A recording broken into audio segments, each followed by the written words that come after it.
So I've just arrived into Mykonos. It's a really nice day. Last time I was here it was ridiculously rough, so it's nice to be here where it's quite calm, the opposite side of things. Got my Freddo espresso, the king of all coffees. But Mykonos is not our final destination today. Oh no, we're going somewhere far older and far more interesting, because just over there regular boats leave to one of the most incredible sites in the entire Aegean world. In fact, one of the most incredible archaeological sites anywhere. We're off to Delos. Let's go.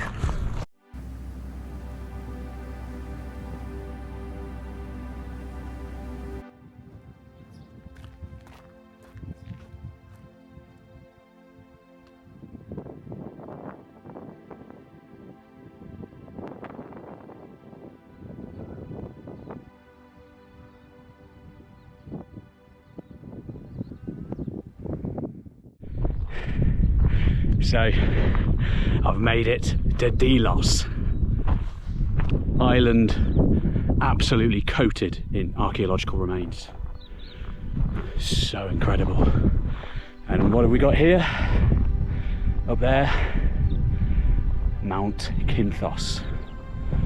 Now, I came here a few years ago. It was howling with wind and I went right to the top.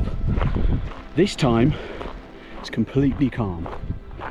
Beautiful day, very different experience, but let's get a bit further up and we can talk about the history of this incredible place. All right then folks, so down there, that's Delos. This is one of the main spiritual centres of the Greek world. You've heard of Olympia, you've probably heard of Delphi, but have you heard of Delos? Have you heard of Didyma? These other Pan-Hellenic sanctuaries, some of which had games, some of which were kind of like a festival thing every so often, every few years. This was one of the main ones. Right at the heart of the Cyclades, it's a completely stunning place. Now you can see a couple of the neighbouring islands around. I believe that's Tinos over there, that's Mykonos. But back in the day, this was one of the biggest settlements in the entire islands. During Roman times, it was the main port in this part of the Mediterranean, if not the entire Mediterranean for a time. But the Roman settlement wasn't the first one, not by a long shot. There was an immense classical city here before, part of the formation of the Delian League in the days of the Peloponnesian War between Athens and Sparta. This was an integral place.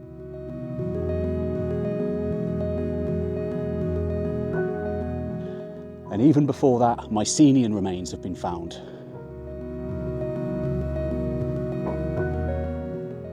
And before that, what I'm going to talk about today is when this place was another central place in the Cycladic Islands. Because this mountain that I'm climbing right now, Mount Kythnos, was home to an early Cycladic settlement.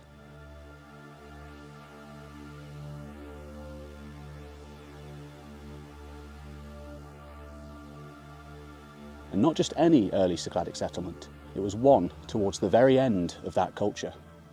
They retreated up here to the high land. Why?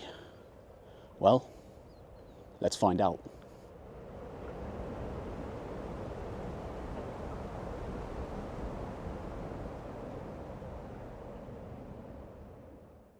So up at the top here, this is the Acropolis.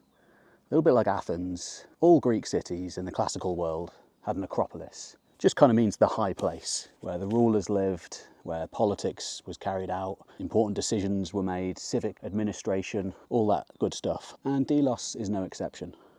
It was a very powerful city in its day. What a vantage point this is. But you know me, I'm interested in a much older history of the place. The first Delos.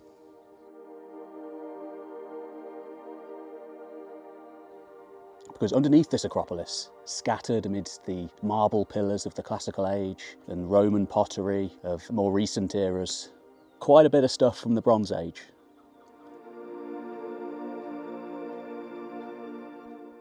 When the French first came here in the 1890s to excavate, during that golden age of archaeology, when anything was possible really, they had no idea what to expect. But what they did find was underneath all of the classical stuff, there was a strange series of fortifications. Only a small amount survives, and you can still see them amidst the rocks of this mountaintop, really built into the mountainside in quite ingenious ways.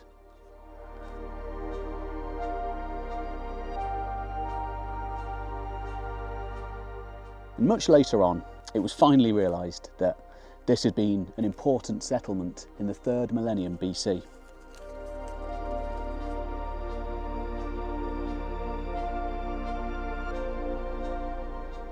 Now, we're not far from Keros here, with its adjacent sanctuary of Daskalio, which is arguably the most important religious centre at that time, and really a focal point of the Cycladic culture.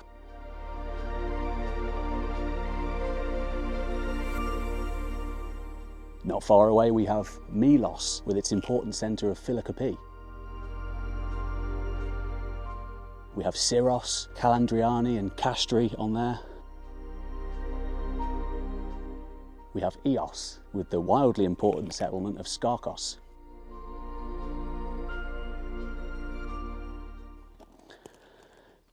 And here, there was a settlement of its own.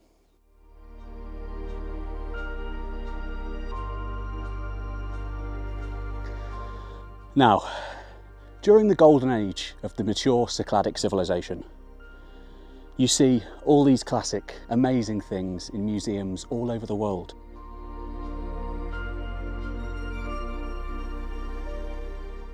From the Met, to the British Museum, to the Louvre, the Athens Museum of Archaeology, the Cycladic Museum in Athens, and museums all over the Cycladic islands. The folded arm figures, somewhat resembling the island of Keros when laid down.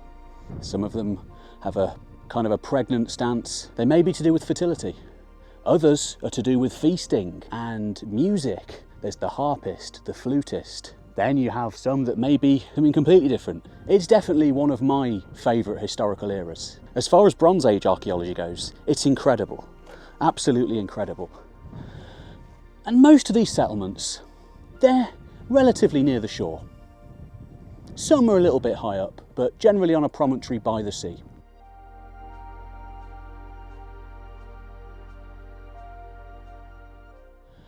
Round about 2500 BC, things begin to change. As first noted by archaeologist Colin Renfrew, who has made so many incredible discoveries throughout his long career, one of the first being at Kavos in Keros. This was an incredible sanctuary in the middle of the Cyclades that then kind of stops. About 2300 BC, about 2200 BC, people leave there, never to return. People also stop making the folded arm figurines, which may have been a kind of religious, unifying expression of these people's world. So round about 2300 BC, these folded arm figurines are falling out of use, and people, they begin to move. They go high up to places like Castri, on top of a massive set of cliffs on the northern end of Syros, so inhospitable and desolate even today that it's thought to be cursed, and with legends of the wild god Pan abounding on that desolate place.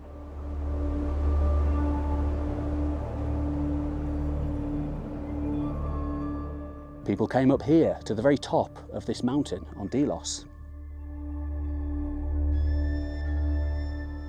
And there's another site called Panormos in the south of Naxos. People essentially retreated there from larger settlements. They fortified themselves, they holed themselves up, and metalworking increased. People, instead of making these cultural expressions of art, they were turning their hands to weaponry. Something had changed. In this new age of strife, amazing artwork was still made. There's a diadem on Castri, which would have been worn around the head by some sort of maybe religious leader, maybe political leader, and it's incredible. It's got these amazing designs on it. But things have definitely changed. There's a new era of uncertainty.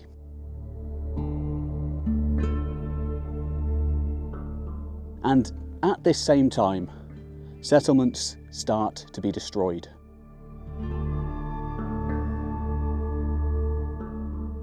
On the shores of Anatolia, and the islands adjacent to it, Polyokni, Thermi, Troy, Liman Tepe, these huge sites that had been absolute powerhouses of the early Bronze Age, begin to fall out of use, many of them with evidence of fiery, destructive ends.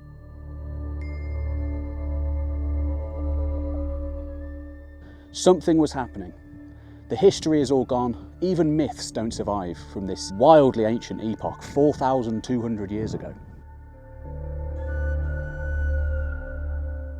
But if the late Bronze Age is anything to go by, where similar archaeology is found, there may have been piratical sea raiders, marauders coming in from lands far away. And just possibly ending with a first Dark Age.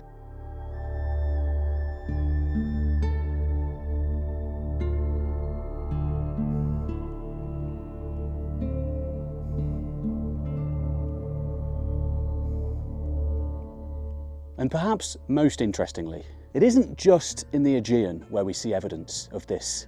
You might call it an intermediate period like they do in Egypt. This Dark Age. Things start to go wrong. Societies are no longer outward looking. They're much more insular.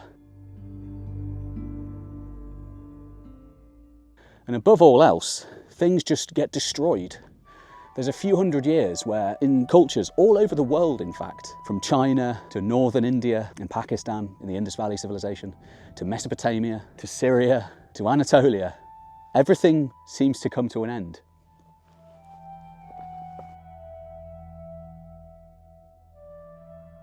Of course, what we have with the late Bronze Age is the systems collapse theory. So just maybe there was something similar going on at the end of the early Bronze Age, around 2300 to 2000 BC. Now that's a long period, so it's much more complicated than just a singular collapse. What we might have is gradual knock-on effects. But perhaps some of the best evidence comes from the Akkadian Empire. There's a place called Tel Leilan in the Kabul Valley in Syria. And the excavator there, Professor Weiss, he came up with an idea that it was actually environmental degradation that had destroyed the place. They could no longer farm anymore. They'd eroded the land so much that the place was choking on dust from the desert. Rain stopped, drought annihilated these people. The place was abandoned, and ultimately the Akkadian Empire, one of the most powerful empires in the world up until that point, in fact the most powerful empire in the world up until that point, was destroyed.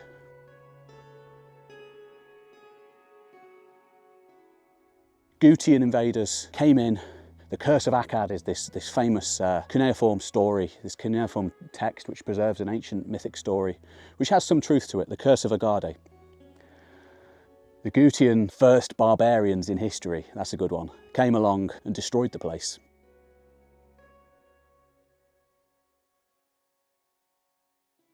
And that's a long way away from here, of course, granted.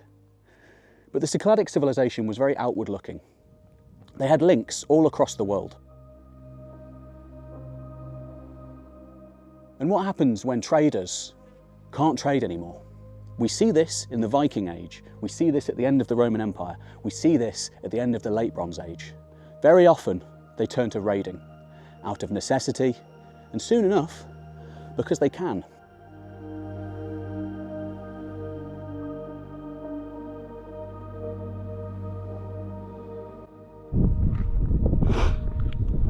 It's pretty windy, so I don't know how well you can hear me, but let's go ahead anyway.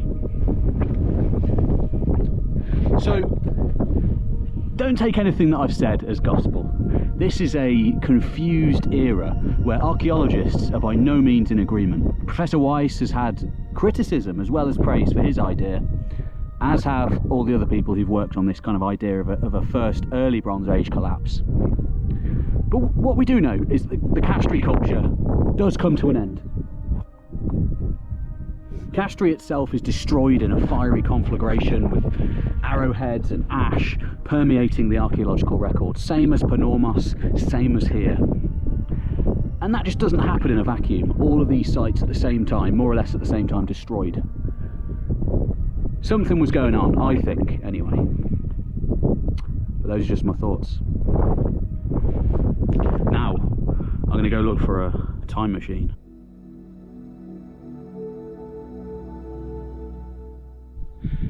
A few years ago, I met a man on Mykonos who reliably informed me that the island of Delos is made up of a series of portals in time. You can come here and if the energy is right, you can pass through a portal. And yesterday, I met another man who said a similar sort of thing. His English wasn't great, so he may have just been talking about coming here and being able to imagine yourself in different ages. But equally, he might have just been saying that you literally can travel through time, that there's a time machine here. Either way, he said this is a very special place, and it really is. It's a spiritual place. Last time I was here, I scaled this mountain in the howling wind, and I'm going to go up there again. And let's see if I can travel through time. Feel some energy up there. Let's go.